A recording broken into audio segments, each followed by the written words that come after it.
Cheikhina Abi Mohamed jërëjëf borom Ndiassa am na Cheikh Sidi Mohamed jërëjëf borom Ndiassa am na Sidi Bekay Mohamed may mbindal mi yaay sëñ be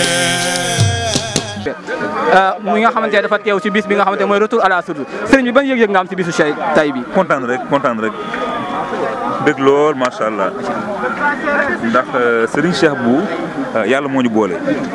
mais boole gi aussi mooy rek bokk pas-pas bokk lu ñu gëm bëgg lu baax rek waaw.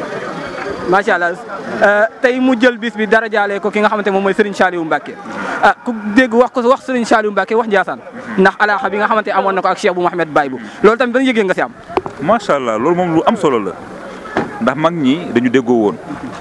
man fekkee naa ba tey diggante Baye bu ak sëñ Saliou Mbacké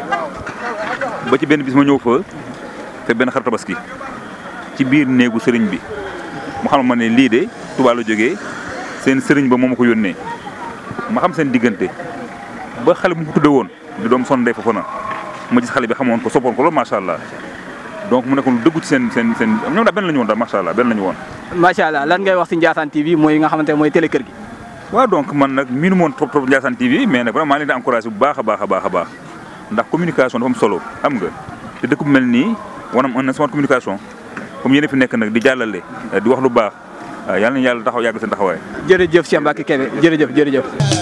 Cheikhina Abi Mohamed jërëjëf borom Ndiassa am na Cheikh Sidi Mohamed jërëjëf borom Ndiassa am na Sidi Bekay Mohamed